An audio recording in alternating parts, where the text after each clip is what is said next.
Recording started. Yes, सो आज हम start करने वाले। प्लीज आप दोनों के माइक अगर म्यूट रहेंगे तो चलेगा, ठीक है? Prateek mute. Okay, so thank you so much. So आज के सेशन में हम पढ़ने वाले हैं हाइबरनेट। तो सबसे पहले हाइबरनेट समझ लेते हैं कि हाइबरनेट होता क्या है एंड हम क्यों हाइबरनेट को यूज करते हैं और क्या नेसेसरी है। बिकॉज अगर मैं बताऊं तो मैं जेडीबीसी के साथ यूज करके, मतलब हम जेएसपी और जेडीबीसी का यूज करके भी मैं डेटाबेस में एंट्री कर सकता हूँ।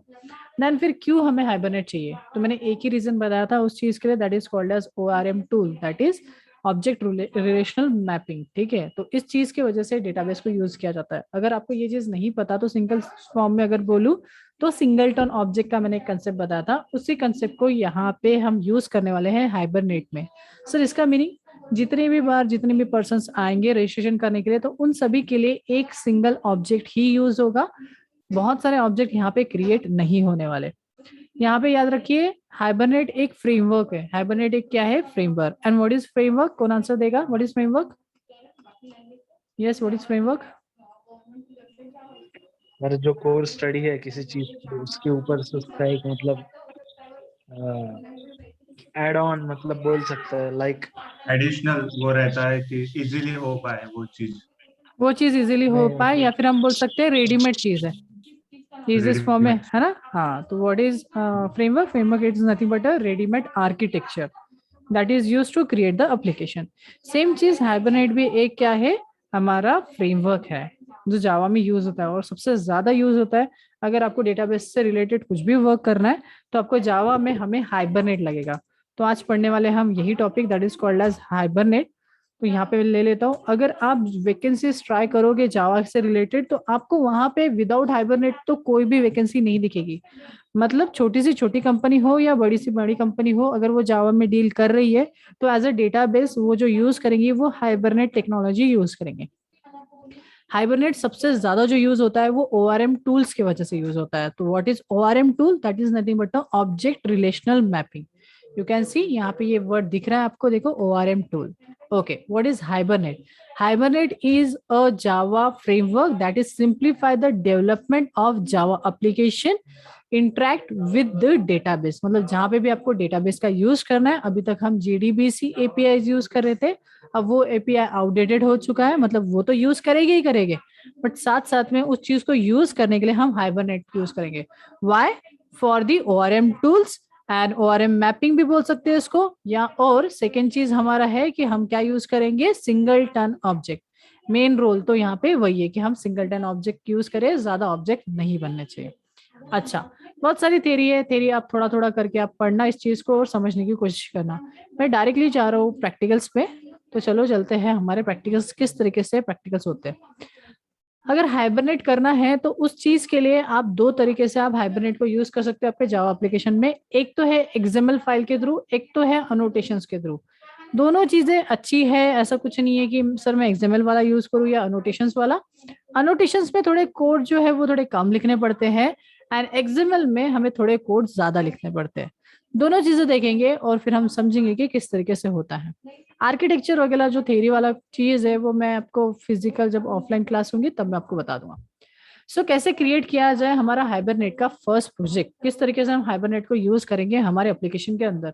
वो कोर जावा क्यों ना हो, वो आपका एडवांस जावा क्यों ना हो, आप हाइबरनेट को कोर जावा में भी यूज कर सकते हो और हाइबरनेट को आप एडवांस जावा में भी यूज कर सकते हो, बिकॉज ये फ्रेमवर्क है और आप इसको दोनों जगह पे यूज कर सकते हो। कैसे क्रिएट किया जाए आपका हाइबरनेट का project? Create the persist class. कोई भी एक क्लास क्रिएट करो, कोई प्रॉब्लम नहीं है। जैसे हमारी पोजो क्लास होती है वैसी इस क्लास को बोला जाता है। उसी पोजो क्लास को हम मैप करेंगे किसके साथ? अब इस चीज को थोड़ा सा मैं पेंट में समझाता हूँ जिसके थ्रू आपको इलास्ट्रेटेड फॉर्म में समझेगा कि ये कैसे एक्चुअल में होने वाला है। जैसे कि यहाँ पे मैं एक क्लास बना रहा हूँ, क्लास सपोज यूजर।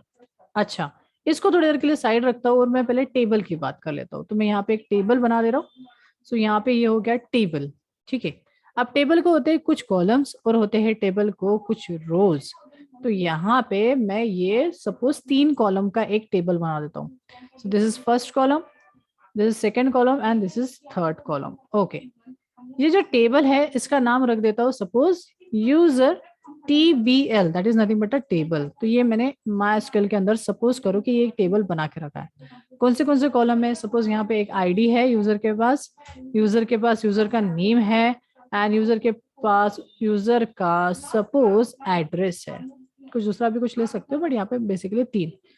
तो इसको मैप करने वाले हम ऑब्जेक्ट के साथ, बिकॉज हाइबरनेट जो है वो ऑब्जेक्ट रिलेशनल मैपिंग करता है। तो ये मीनिंग क्या है मैं वो समझाने की कोशिश कर रहा हूँ।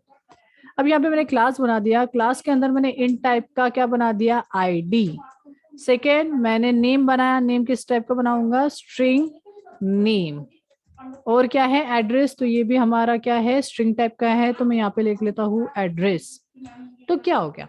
ये मैंने क्लास बनाई। अब सिंपल फॉर्म में समझो, अगर आप किसी क्लास के अंदर वो डेटा मेंबर बनाते हो, इसको परसिस्ट क्लास बोला जाता है। अगर आप बनाते हो तो इस चीज को आप कनेक्ट करते हो डायरेक्टली इस कॉलम के साथ, that is called as object relational mapping.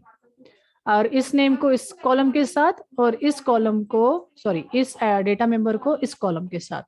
So this is called as mapping. एक ऑब्जेक्ट की हम मैपिंग कर दिए डेटाबेस के टेबल के साथ। इससे फायदा क्या मिलेगा? इससे सिंपल फायदा ये है कि हमें क्वेरी लिखने की जरूरत नहीं, because as a Java developer हमें MySQL की क्वेरीज थोड़ी सी टफ लगती है और वो समझ में नहीं आती। हमने जितनी पढ़ी इंसर्ट अपडेट डिलीट, जो बेसिक वाली क्वेरीज पढ़ी, वो बेसिक क्वेरीज है, वो इतनी डिफिकल्ट नहीं होती। बट अगर मैं ज्वाइनिंग की क्वेरीज बोलूँ, बहुत बड़े बड़े क्वेरीज बोलूँ, या फिर कोई स्टोर प्रोसीजर बोलूँ, तो वो बहुत बड़ी क्वेरीज होती है। लिटरली इतनी बड़ी क्वेरीज होती है कि आप बोलोगे कोड करना अच्छा है, और वो जो क्वेरीज है वो डेटाबेस डेवलपर को समझती है, एज अ जावा डेवलपर हमें समझ में नहीं आती। सेकेंड चीज, उसमें जो एरर्स आते हैं वो तो बिल्कुल भी जावा डेवलपर समझ नहीं सकता। सो उस चीज को हटाते हुए उन्होंने सोचा कि जावा डेवलपर को क्या आता है? जावा डेवलपर क्लास का ऑब्जेक्ट बना सकता है। सपोज जावा डेवलपर को अगर मैं बोलूँ यूजर, एंड मैं बोलूँ कि इसके अंदर कुछ डेटा मेंबर रखे और इसके अंदर कुछ मेथड्स है। सपोज यहाँ पे मैंने डाल दी आईडी, सपोज इंट में मैंने डाल दिया आईडी, सेम चीज अभी जो मैंने बनाया था, और मैंने बोल दिया कि स्ट्रिंग इक्वल्स टू नेम। और मैं बोला कि यार प्रतीक योग, इसमें मेरे को डेटा डाल के दिखाओ। सपोज यहाँ पे मैं एड्रेस, गलत दिख रहा था, मैं एड्रेस डाल दिया कि इसमें मुझे डेटा डाल के दिखाओ, इस डेटा मेंबर्स में डेटा। तो आप बोलोगे सर इजी तो है, क्या कर सकते हैं सर? एक तो आप डायरेक्टली डेटा मेंबर के नाम से कर लो ऑब्जेक्ट बना के, या तो फिर एक मेथड बना दो। ऐसे सपोज मैं मेथड बना रहा हूँ इंसर्ट, कौन सी मेथड बना दी? इंसर्ट।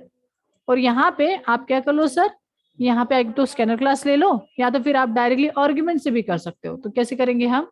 सपोज मैंने इंट ए ले लिया, आई ले लेते, जो नाम लेना लो, स्ट्रिंग एन ले लिया, और कॉमा करके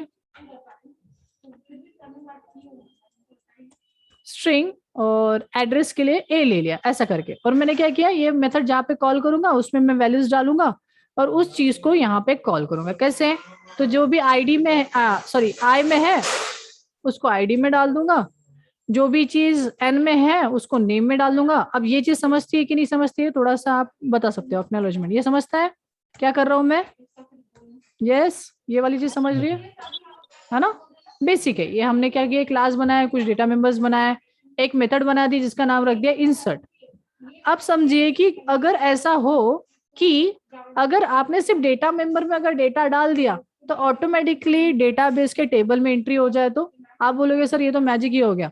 क्यों ऐसा? क्योंकि हमें ये चीज आती है। हम क्या करते थे, टेस्ट करके एक क्लास बनाते थे, उसके अंदर हम पब्लिक स्टैटिक वॉइड मेन ले लेते थे, है ना, मेन मेथड। और उसके अंदर हम क्या करते थे, सिंपल सी मेथड को कॉल करते थे। किसको? हम ऑब्जेक्ट बनाते थे सबसे पहले। तो कैसे करते थे, यूजर का यू करके एक ऑब्जेक्ट बनाते थे, न्यू करके यूजर, और इस चीज को कॉल कर लोगे। अगर आपको डेटा मेंबर में डेटा डालना है तो आप क्या करोगे, यू डॉट इंसर्ट मेथड को कॉल कर दोगे, और उसके अंदर आप बोलोगे सर वैल्यूज डालो, बिकॉज वहां पे तो आर्ग्यूमेंट्स है।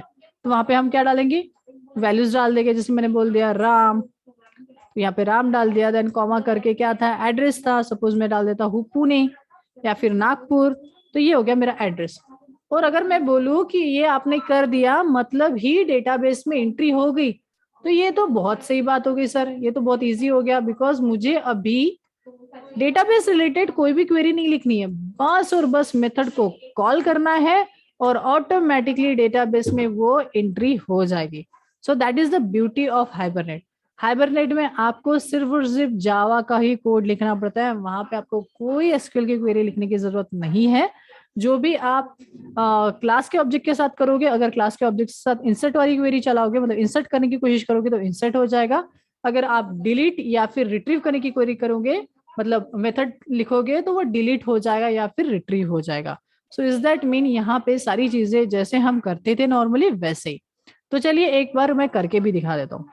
देखिए जावा के सर एडवांस, यस सर, ये जो इंसर्ट का जो आपने फंक्शन बनाया, हाँ, पहले डिफाइंड है इंसर्ट, मतलब अपन जो एसक्यूएल में नहीं नहीं, डालते हैं माय या अपन माय फंक्शन भी बना सकते थे।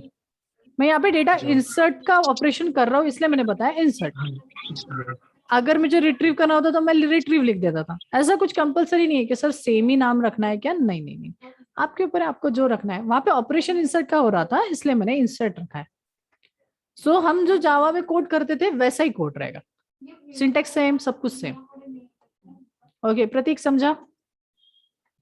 हाँ, ओके सो यहाँ पे क्या क्या चीजें करनी है, देखो जब भी मैं एडवांस जावा के टॉपिक की बात करूँ, जेएसपी के ऊपर, मतलब जैसे जेएसटीएल पढ़ाया, तो भी हमने क्या की, 2000 फाइल्स डाली, याद है अपने, हमने कितनी फाइल्स डाली, 2000 फाइल्स। तो जब भी, हाँ, इसके ऊपर के जितने भी टॉपिक्स हैं इन सभी में आपको जार फाइल्स डालनी पड़ेंगे। विदाउट जार फाइल आप कोई भी प्रोजेक्ट हैंडल नहीं कर सकते, बिकॉज हाइबरनेट कोर जावा का टॉपिक नहीं है, हाइबरनेट एडवांस जावा का है, और ये थर्ड पार्टी है।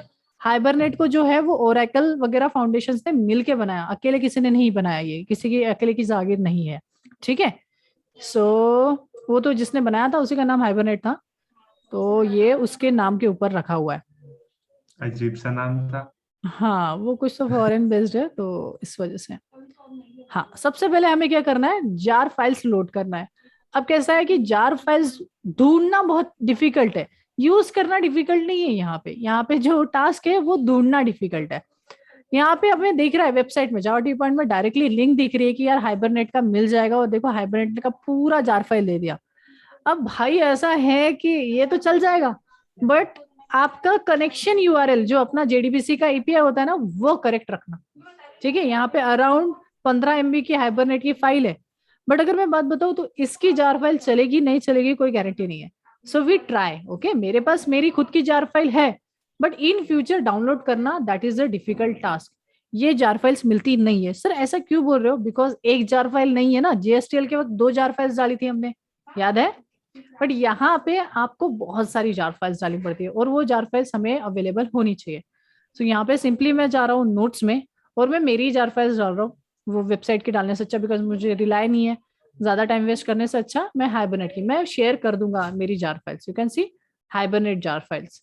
यहाँ पे आपको बिल्ट पाथ में भी दिखेगा, देखो यहाँ पे भी मैंने देखो फाइनल जार फाइल करके रखा है। हाइबरनेट का जो वर्जन है वो अभी के केस में चल रहा है 8 वर्जन, और ये जो 8 वर्जन है ये किस तरीके से डिफाइन होता है वो भी मैं बता देता हूँ। यहाँ पे देखिए 5.8 लिखा है, मतलब यहाँ पे ये 5 वर्जन है और उसमें का 8 वर्जन की बात कर रहे हैं। तो यहाँ पे ऐसा क्यों किया, बिकॉज मेरा जो एसक्यूएल का वर्जन है वो मेरा 5 वर्जन था उस टाइम। कोई बात नहीं, जो 5 वर्जन है वो क्या है सबको दिखा मैं नहीं हूँ, पूछा मैम। सो 5th वर्जन जो है वो मेरे पास था, इसीलिए कोई इशू नहीं है, मैं डाल के देखूंगा, बिकॉज अभी के केस में मैं MySQL का 8 वर्जन यूज कर रहा हूँ। अगर उसमें एरर आया तो मे बी मुझे फिर से ढूंढना पड़ेगा, बिकॉज मैं भी भूल गया था कि मुझे MySQL 8 है तो 8 करना पड़ेगा। तो यहाँ पे मैं ओपन कर लिया हूँ मेरा MySQL, बिकॉज मुझे नीड पड़ेगी MySQL की। अब यहाँ पे ये जो जितनी भी फाइल्स है इनको कैसे ऐड करेंगे, कौन बताएगा मेरे को, थोड़ा बताओ दो, किसको याद है कैसे जार फाइल डालेंगे। कोर जावा में, चलो कोर जावा में, एडवांस छोड़ दो, वो कोर जावा में, क्योंकि अपन 2 वेज है ना सर, एक बिल्ड पाथ था, हाँ, और एक कॉपी पेस्ट कर दो। वहां नहीं जा रहा है तो वो वेब में अपन डालते हैं, वेब यस, यहाँ पे मैं एक प्रोजेक्ट बना लेता हूँ, कोर प्रोजेक्ट बना रहा हूँ, कोर जावा का प्रोजेक्ट बना रहा हूँ, ठीक है। और यहाँ पे मैंने फिनिश कर दिया, बिकॉज हाइबरनेट कंपलसरी नहीं एडवांस जावा के साथ ही यूज होगा। जहाँ पे भी आपको जेडीबीसी यूज करना है आप उसके जगह पे हाइबरनेट यूज कर सकते हो। तो यहाँ पे हाइबरनेट करके बना दिया मैंने प्रोजेक्ट का नाम, और यहाँ पे जा रहा हूँ बिल्ड पाथ कर के लिए। Path add add external, yes, add libraries और ऐड एक्सटर्नल, ये देखो ये डायरेक्टली करोगे तो ऐसा आता। सो अच्छा, कॉन्फ़िगर बिल्ड पाथ पे क्लिक करना, configure build path and then libraries, add external libraries. अब मेरा इसमें वो जो है वो जिप में है, तो इसको जिप से हटाऊंगा, निकालूंगा। तो मैं इसको क्या कर देता हूँ, ओ वेट अ सेकेंड, यहाँ से मैं एक्सट्रैक्ट कर देता हूँ पूरा का पूरा। जितनी भी होंगी जार फाइल्स वो सारी मेरी निकल के आ जाएगी। So it's take a time 2 to 3 second लेगा वो एक्सट्रैक्ट होने के लिए, ज्यादा बड़ा नहीं है। 33 MB का है। अच्छा 33 MB का है। अभी जो उसने डाउनलोड करके दिया तो वो तो 15 MB का था। तो दोनों ट्राई करके दिखाता हूँ, मतलब दोनों टेस्ट हो जाएगा हमारा। अच्छा फाइनली मेरी सारी जार फाइल्स बाहर निकल के आ चुकी है ये इसके अंदर। तो यहाँ पे अरे, अरे मेरे ये भाई, तो अलग ही दिख रहा है। ये तो अलग ही दिख रहा है। मैंने जार फाइल को एक्सट्रैक्ट कर दिया क्या? हम्म, वो उसको सर, वो सेकंड वाले को ये करो, प्रॉपर्टीज देखो उसकी। हो सकता है कि वो जार हो। नहीं जिप है, बराबर तो आई है। थिंक बाहर एक रखी थी ना, एक बाहर देखो, बाहर एक रखी थी। हाँ बाहर में एक रखी है, वो वाला एक ट्राई करते हैं, ठीक है। सो यहाँ पे इसको एक्सट्रैक्ट करके देख लेता हूँ एक बार। एक्सट्रैक्ट एंड नहीं यस। सर, सर वो डायरेक्ट रहा है, देखो वो डायरेक्ट। हाँ ये है, मिल गया मिल गया। हाँ। ठीक है, ये सारी की सारी फाइल्स है। इसमें एक फाइल नहीं होती है, ठीक है, हमेशा याद रखिए इसमें एक फाइल नहीं होती है। वो कौन सी फाइल है? दैट इज ये मैंने जिप बनाया है, तो मेरे इसमें हमेशा दिखेंगी आपको mysql.connector। अब mysql.connector कितना भी तुम्हारे पास हो, बट वो नया वाला ही डालना पड़ता है। क्यों? इट्स डिपेंडिंग अपॉन योर क्या बोलते हैं हमारा वर्जन। वर्जन। हाँ डेटाबेस का वर्जन। जैसे ये मेरा वाला 8 वर्जन है, आपको लास्ट टाइम भी दिखाया था। यू कैन सी मेरा वर्कबेंच जो है मैं 8.26 यूज कर रहा हूँ। तो इसके अप्रोप्रिएट मेरे को क्या लगेगी, कनेक्टर फाइल लगेगी, ठीक है। तो वो चीज आपका एक चीज चेंज होता है। बाकी तो डाल दो, बस उस एक चीज को छोड़ दो। तो चलो अपन जाते हैं, हमारे नोट्स में तो पहले से ही है। हम एडवांस जावा में जाते हैं, हाइबरनेट में जाते हैं, हाइबरनेट जार्स में जाते हैं, जार्स में जाते हैं और कंट्रोल A कर दो। पूरा ले लो, एक फाइल को छोड़ देना। अब कौन सी फाइल छोड़ोगे? MySQL connector. अगर मेरे पास से डाउनलोड कर रहे हो तो इसमें ये फाइल पहले से रहेगी। डाल भी दिया तो कोई इश्यू नहीं है, बस वो कॉन्फ्लिक्ट्स और एम्बिग्यूटी क्रिएट होने के चांसेस होते हैं, इसलिए वो डालने का नहीं, बिकॉज अपन फिर से एक डालने ही वाले हैं। यहाँ पे सिंपली कर दो ओपन। बस ये देखो, ये कितनी सारी जार फाइल्स डाल दी। आप अगर अच्छे से देखोगे तो यहाँ पे JSTL की भी फाइल्स है। अगर आप, जैसे मैं अभी कोर जावा कर रहा हूँ, तो कोर जावा में JSTL नहीं भी रहेगा तो भी चलेगा यार, क्योंकि मैं कोर जावा यूज कर रहा हूँ, तो वहाँ पे टैग वगैरह तो है नहीं। तो आप बेसिकली उस चीज को स्किप कर सकते हो, कोई बात नहीं। आप इसको ऐड नहीं करोगे तो भी चलेगा। बाकी चीजें कॉमन है उसको ऐड करना पड़ेगा। सिंपली यहाँ से अप्लाई कर दो। अब मैं यहाँ पे और भी एक चीज कर रहा हूँ, बिकॉज मैंने MySQL कनेक्टर को छोड़ा है, तो मैं मेरे वर्जन वाला MySQL कनेक्टर को ऐड कर देता हूँ, because that is also important. तो मैं चाहता हूँ मेरे जावा के अंदर, अब मैंने पता नहीं कहाँ रखा है, शायद नोट्स के अंदर रखा है। यू कैन सी, ये देखो मेरा वाला 8.0.22, तो मैं मेरा वाला वर्जन वाला ही इंस्टॉल करूंगा, मतलब बिल्ड पाथ करूंगा। बिल्ड पाथ मतलब इंस्टॉलेशन। सो यहाँ पे मैंने ऐड कर दिया और यू कैन सी मेरी वाली फाइल जो है वो ऐड हो गई। mysql.connector.java.8.0.22। यहाँ से मैं कर देता हूँ सॉरी अप्लाई, और यहाँ पे कर देता हूँ मैं ओके। तो ये सबसे पहला टास्क करना है कि ये विदाउट ये टास्क आप पूरा कुछ भी नहीं कर सकते हो। तो यहाँ पे आपको ये वाला टास्क तो करना ही करना है। अगर आप रेफरेंस लाइब्रेरी में देखोगे तो सारी की सारी आपकी हाइबरनेट से रिलेटेड सारी जार फाइल्स यहाँ पे अवेलेबल है। अभी आप हैप्पीली आपका जावा का सॉरी हाइबरनेट का कोड कर सकते हो। हाइबरनेट का कोड करने के लिए कुछ फाइल्स जो है ना, सॉरी कुछ जो चीजें है ना, ये फिक्स्ड है। यही चीजें आपको करना पड़ेगा, इसके अलावा आप कोई भी चीज नहीं कर पाओगे, मतलब हाइबरनेट से रिलेटेड कोई भी काम नहीं कर पाओगे। अच्छा वो कौन सी चीजें हम समझते हैं। सबसे पहले तो आपको बनाना है एक class that is called as persist class. Persist class होती क्या है? पर्सिस्ट क्लास मतलब नॉर्मल क्लास जिसके अंदर डेटा मेंबर प्राइवेट हो और उसके लिए सेटर गेटर मेथड हो। ये बात समझ में आ गई? पर्सिस्ट क्लास कौन सी क्लास होती है? एसटी क्लास जिसके अंदर सारे डेटा मेंबर्स क्या हो, प्राइवेट हो, और उसके लिए मेथड्स हो सेटर एंड गेटर वाली। तो चलो अपन एक सेटर गेटर वाली, तो यहाँ पे मैं कॉपी कर लेता हूँ और चलता हूँ मेरे इसके अंदर और मैं एक क्लास क्रिएट कर लेता हूँ। तो प्रोजेक्ट में ये सारी जितनी भी फाइल्स बता रहा हूँ ये तो बनेगी ही बनेगी। तो गया मैं एक क्लास पे क्रिएट किया और मैंने नाम डाल दिया एम्प्लॉय विदाउट स्पेस। पैकेज बनाना है बनाओ, नहीं बनाना है मत बनाओ, इट्स डिपेंड ऑन यू। और सिंपली मैं यहाँ पे फिनिश कर दूंगा। तो ये मेरी एक फाइल बन गई। इसके अंदर कुछ डेटा मेंबर बनाना था तो मैं बना देता हूँ इंट id। सेकेंड जो हमने डिसाइड किए थे वही मैं बना रहा हूँ, स्ट्रिंग नेम एंड एड्रेस चाहिए तो फिर से एक Address. बार स्ट्रिंग एड्रेस। याद रखिए इनके डेटा मेंबर जितने भी बनाओगे वो सारे प्राइवेट रखना। सर कंपलसरी है क्या? Yes, that is a compulsory. ठीक है, बाहर से कोई भी एक्सेस नहीं सर करना अगर है। अपने को इसमें नहीं लग रहा है प्राइवेट, मतलब अगर कोई अपन ये बनाए मतलब कोई पब्लिक प्रोजेक्ट। पब्लिक पब्लिक लग रहे हैं तो बना सकते हो, ऐसा कुछ नहीं है, बना सकते हो, बट रिकमेंडेड नहीं है, बिकॉज डेटाबेस से जब भी आप काम करते हो तो एज अ सिक्योरिटी पर्पस वो डेटा मेंबर को आप अगर पब्लिक ना रखो तो अच्छा है, बिकॉज आपके डेटाबेस का सीधा एक्सेस मिल जाएगा उसको, क्योंकि मैंने बोला ना जो भी ऑब्जेक्ट के साथ होगा वो इनडायरेक्टली डेटाबेस के साथ होगा। तो अगर आपको वो चीज चलती है तो आप वो चीज ले सकते हो, अदरवाइज आप छोड़ सकते हो। ठीक है, सो नहीं अभी तो चालू किया है हाइबरनेट। सो बैठ रहे होंगे तो बैठ जाओ। सो यहाँ पे बनाएंगे हम गेटर्स एंड सेटअप। कैसे बनाएंगे? डायरेक्टली जनरेट कर लेंगे। क्या कर लेंगे? जनरेट। कौन लिखते बैठेगा ना, सो यहाँ पे अपन जनरेट कर लेंगे। हाँ, सोर्स में जाना है और यहाँ पे करोगे generate getters and setup, automatically हो जाएगा। हाँ, पहले नहीं बताता था क्योंकि फिर उस टाइम कैसा तुम लोग लिखते नहीं थे मैन्युअली, सब कुछ कर लेते। तो सिलेक्ट ऑल करो और यहाँ पे ओके कर दो, ऑटोमेटिकली पब्लिक हो जाता है और ये पूरा क्रिएट हो गया। तो देखो ऑटोमेटिकली पूरी क्लास खत्म हो गई, पूरा बन गया। तो ये पहला हो गया पर्सिस्ट क्लास, इसको बुला था। मतलब जब भी हाइबरनेट करना है तो 2 स्टेप मैंने बता दिए। कौन से स्टेप है? पहला डेटा स्टेप मेंबर्स को वो प्राइवेट रखना है। नहीं, सबसे उसके पहले बाद सारे जार सब फाइल्स को ऐड करना है। जार फाइल्स, हाँ, क्योंकि विदाउट जार फाइल ये काम ही नहीं चलेगा। तो सबसे पहले जार फाइल्स को ऐड करना है। सेकंड क्या करना है? डेटा मेंबर्स को प्राइवेट रखना है।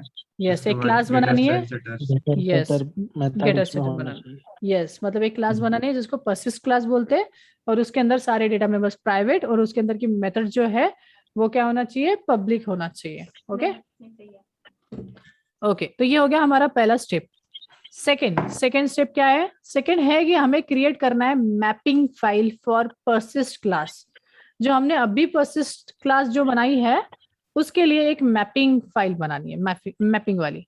अब मैपिंग फाइल के अंदर होता क्या है वो देख लेते हैं। तो मैपिंग फाइल के अंदर होता है mapping, then class ID generators and properties होती है। ठीक है, हो गया। ठीक है, अब ये चीज हम बनाएंगे। अब ये जो फाइल होती है इसका थोड़ा सा समझो, चीजें समझने की कोशिश करो। ये फाइल होती है एक्सएमएल फाइल। अभी तक हमने कोई भी एक्सएमएल फाइल में हाथ नहीं डाला था, ये सबसे पहली एक्सएमएल फाइल आप देख रहे हो। इसको कैसे बनाया जाता है, क्या क्या क्या, क्या करना चाहिए ये बता रहा हूं मैं। देखो ये एक्सएमएल फाइल्स जो होती है ना वो हमेशा उसी पैकेज के अंदर रखना जिस पैकेज के अंदर पर्सिस्ट क्लास बनाई है। जैसे फॉर एग्जांपल अभी मैंने कोई पैकेज नहीं बनाया, मतलब एम्प्लॉय जो है वो डिफॉल्ट पैकेज के अंदर है, तो मेरी एक्सएमएल फाइल भी डिफॉल्ट पैकेज के अंदर रहेगी। अगर मैंने कोई पैकेज बनाया है और उसके अंदर वो क्लास रखी है तो मेरी ये एक्सएमएल फाइल भी उसी के अंदर रहेगी। ये एक्चुअली एक्सएमएल फाइल जो है ये पर्सिस्ट क्लास की एक्सएमएल मैपिंग फाइल है। यही फाइल है जिसके थ्रू उसको पता चलेगा कि ये जो डेटा मेंबर है वो इस टेबल के इस डेटा मेंबर के साथ अटैच करना है। ये मैपिंग फाइल कहलाती है। और इसको अगर ये नहीं बनाते हो तो आपको पता है अनोटेशंस यूज करना पड़ेगा, तो वो तो आप हमेशा करोगे मेरे को पता है, बट ये चीज समझ गए तो अनोटेशन तो खुद ही समझ जाएगा, because annotation is the easiest part. अच्छा, ये फाइल बनाने का तरीका, यहाँ पे एक्सएमएल बनाना सर याद रख। डायरेक्ट ये वाला जो एक्सएमएल है वो अपने पास भी तो रहता है। और कौन सा? जब अपन डायनामिक वेब बनाते हैं देखो, नहीं, उसमें एक वो web XML dot file. XML होता है, वो वेब वो डॉट वेब एक्सएमएल डॉट होता है ना। अच्छा, है। हमें ये ये ये खुद की होती है। हाँ ये डिफरेंट है। ठीक है, ये हाइबरनेट के लिए बन रही है। ठीक है, तो यहाँ पे रिसोर्स पे क्लिक करो, न्यू करो, एक्सएमएल करके अगर ऑप्शन दिखता है आपको तो आप एक्सएमएल बना सकते हो। ये एंड्रॉइड फैंड्रॉइड वाला मत लेना, एक्सएमएल करके अगर दिखता है तो ठीक है। अदरवाइज हम यहाँ पे फाइल क्रिएट कर सकते हैं। क्या क्रिएट कर सकते हैं? फाइल को क्रिएट करो और फिर एक्सटेंशन दे दो। याद रखिए इसका एक्सटेंशन क्या देना है? HBM। What is HBM? Hibernate mapping, mapping. Right. So HBM कैसे लिखा है? एम्प्लॉय। अब देखो ये एम्प्लॉय क्यों लिखा है सर? क्योंकि हमारे ये जो किसके साथ मैपिंग कर रहे हैं हम, ये एम्प्लॉय क्लास के साथ मैपिंग कर रहे हैं। सर कंपलसरी है क्या वैसा मैपिंग करना? तो आंसर है नो। भूमिका, सॉरी सर अटक चुके हाँ नेट कनेक्शन ब्रेक हुआ। पूजा मैम, चुके हैं पूजा मैम नहीं सर, दिख ही नहीं रहे। अभी आ गया। सर, अच्छा, गायब दिख रहे। सो मेरा नेटवर्क स्टेबल नहीं था शायद। ओके, सो यहाँ पे किस तरीके से करना है ये थोड़ा सा मैं ना बड़े इसमें दिखाता हूँ, बिकॉज आप गलत लिख दोगे नहीं तो, है ना। तो इसको मैं बड़े इसमें दिखा देता हूँ। देखिए अगर क्लास का नाम है, अगर कुछ भी है, कुछ हुआ क्या, कल हो जाएगा, कल भी ओपन है। सपोज हाँ, सपोज मैंने स्टूडेंट करके मेरे पास क्लास है, तो मैं क्या करूंगा, इसको छोटे इसमें लिखना।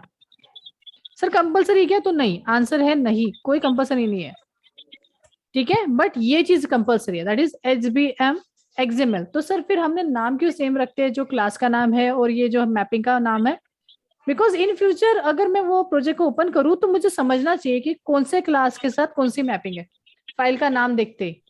तो इसीलिए हम क्या करते हैं, क्लास का नाम और ये जो HBM फाइल का नाम सेम रखते हैं। याद रखिए यहाँ पे डॉट है, तो ये चीज भूलना मत। क्वेश्चन इधर ही होता है कि सर गलती से नहीं डाला तो क्या, तो नहीं होगा, एग्जीक्यूट नहीं होगा। एम्प्लॉय HBM.XML कर दिया और यहाँ पे कर दिया मैंने finish.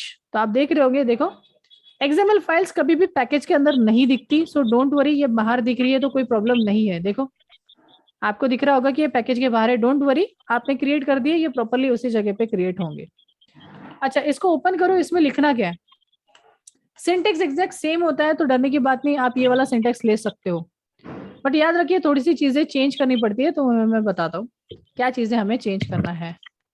So wait a second, एक क्लास और स्टार्ट कर लूंगा, वी हैव टाइम, मेरे पास टाइम है, ठीक है। अरे यार ये क्या हो रहा है, ये कॉमन है, ओके ये जो कोड है ये कॉमन रहेगा, ये चेंज नहीं होगा। जो चीजें चेंज करना है वो मैं बता रहा हूँ। सो this is a common configuration code, मतलब मैपिंग कोड। अच्छा इसमें क्या चेंज करना है, इसमें एक छोटी सी चीज चेंज करनी है, ये इसको बोला जाता है लिंक। अब यहाँ पे अगर आप देखोगे ये मेरे 5.3 वर्जन के इसको मैप करने के लिए यूज हो रहा है, ठीक है। अगर मेरे पास हाइबरनेट की URL जो है, मतलब हाइबरनेट की जार फाइल जो है वो भी 5 रहेगा और ये भी 5 रहेगा, तो ये यूज होगा। अदरवाइज आपको वो चीज को लेके आना पड़ेगा। जैसे मैं ये पूरी जार फाइल जो है ये 5 पॉइंट समझ के चल रहा हूँ, नहीं तो मुझे क्या करना पड़ेगा, उस चीज को ढूंढना पड़ेगा। जैसे मैं अब हाइबरनेट का वर्जन डाल देता हूँ 6, तो यहाँ पे डालना पड़ेगा hibernate URL and for MySQL mapping. हाँ मैपिंग वो प्रॉपरली लिख दो तो आपको मिल जाएगा, डोंट वरी।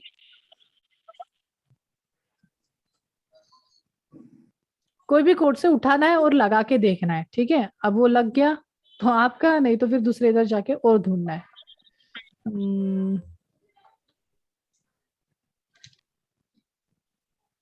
कॉन्फ़िगरेशन में नहीं है, हम अभी HBM में, URL फॉर HBM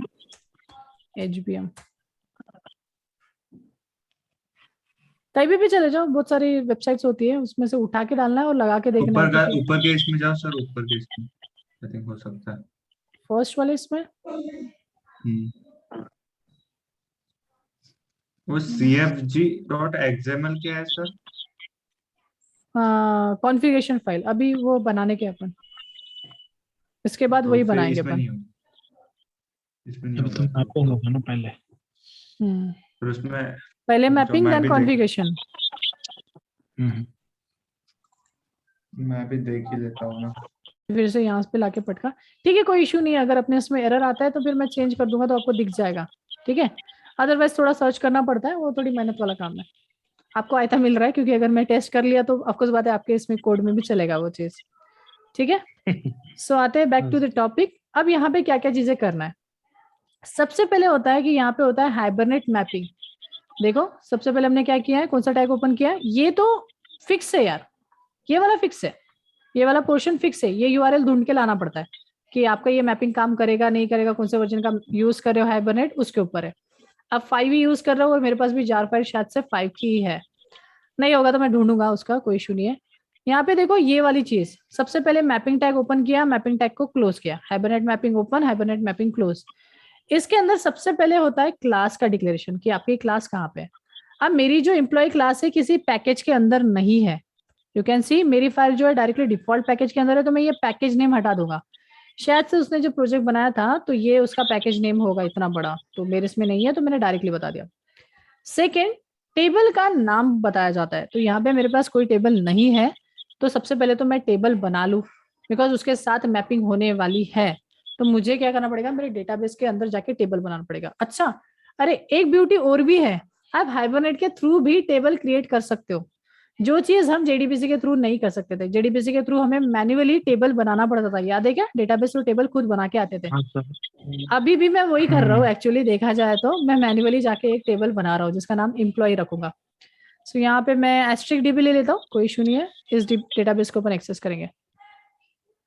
यहाँ पे जाके मैं एक टेबल क्रिएट कर लेता हूँ, टेबल का नाम भी मैं ईएमपी रख देता हूँ, ईएमपी माई ईएमपी कर देता हूँ, माई एम्प्लॉयज, ठीक है। और क्या क्या बोले थे हमने कॉलम्स, हम बोले थे आईडी रहेगा, नेम रहेगा, जितने डेटा मेंबर्स बनाए उतने बना दो, एड्रेस, ठीक है। यहाँ पे आप नाम चेंज कर सकते हो, कोई इशू नहीं है, आप वहां पे कुछ अलग रख सकते हो, यहाँ पे कुछ अलग रख सकते हो, मैपिंग सही ढंग से करना। मेरे देखो टेबल का नाम भी सही नहीं है तो चलता है, मैं वही चीज दिखाना चाहता हूँ। यहाँ तक कि मैं कॉलम्स का नाम भी चेंज कर सकता हूँ, उससे भी कोई प्रॉब्लम नहीं चाहिए।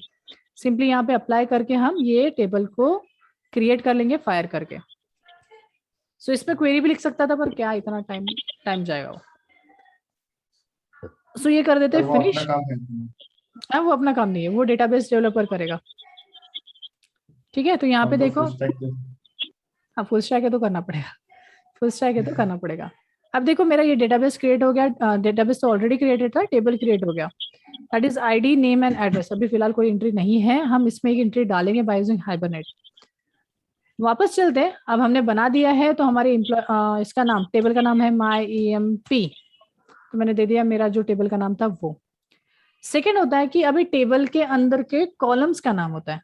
अब मेरे टेबल के अंदर जो कॉलम्स है, पहले इसका नाम है आईडी और मैंने भी दिया है आईडी। यहाँ पे आईडी के सामने अंदर लिखा है generator equals to class equals to assigned. अगर आप ये लाइन ऑफ कोड नहीं डालोगे, ये लाइन ऑफ कोड नहीं डाला, इसका मीनिंग है मैन्युअली आपको आईडी डालना पड़ेगा हमेशा, मतलब 1 2 3 4 ये चीज मैन्युअली डालना पड़ेगा। अगर आप ये लिख देते हो जनरेट क्लास असाइंड, तो इसका मीनिंग है ऑटोमेटिकली असाइन होते रहेगी, +1 एंट्री होते जाएंगी, जब जब डेटा डालोगे वो +1 होते जाएगा, ठीक है, ये समझा है। नेक्स्ट, सेकेंड कॉलम का नाम, अब मेरे केस में सेकेंड कॉलम का नाम है नेम, तो यहाँ पे मैं लिख दूंगा नेम। थर्ड कॉलम का नाम तो एड्रेस। तो सर कितने कितने कॉलम कर सकते हैं, कितने भी कर सकते हो, आपको लाइन ऑफ कोड लिखना है प्रॉपर्टी। आईडी के लिए ही एक खुद से एक टैग है आईडी का, बाकियों के लिए प्रॉपर्टी ही चलता है। आप कोई भी टाइप दे दो, उसके लिए सबके लिए प्रॉपर्टी चलेगा, समझा? ये चीज समझ में आई? सिर्फ आईडी के लिए डिफरेंट एक टैग है, बाकी चीजों के लिए प्रॉपर्टी करके ही टैग है, ठीक है। बस इतना ही करना है मैपिंग फाइल में, सिर्फ इतना। पहला काम यूआरएल डालो करेक्ट वाला, सेकंड काम मैपिंग करो डेटा मेंबर की टेबल के साथ। तो डेटा मेंबर में भी वो सेम लिखा था, टेबल के अंदर भी कॉलम सेम है, तो ये मैपिंग हो जाएंगी। आप चाहते हो कुछ चीज ऑटो जनरेट हो जाए, ऑटोमेटिकली डेटा आ जाए, तो उसमें लिख दो generator dot class dot assign, तो ये ऑटोमेटिकली असाइन हो जाएगा। मैन्युअली भी कर सकते हो, कोई प्रॉब्लम नहीं, ये हटा दोगे तो मैन्युअली होगा, ओके। तो ये मैन्युअल अटक गए। वापस अटक गए शायद। नाउ इट्स गुड, वॉइस आ रही है? Yes sir. ओके, सो कितने स्टेप्स कर लिए, कौन बताएगा कितने स्टेप सर किए? फिर से अटक गए। सर फिर से अटक गए। नहीं, मैं तो हूँ। अरे हेलो, सर नेटवर्क अभी ठीक है स्टेबल सर। नहीं है आपका। आ रहा है जा रहा है सर। आ रहा है जा रहा है, वो कोई तो कॉल कर रहा है इसलिए वैसा हो रहा है।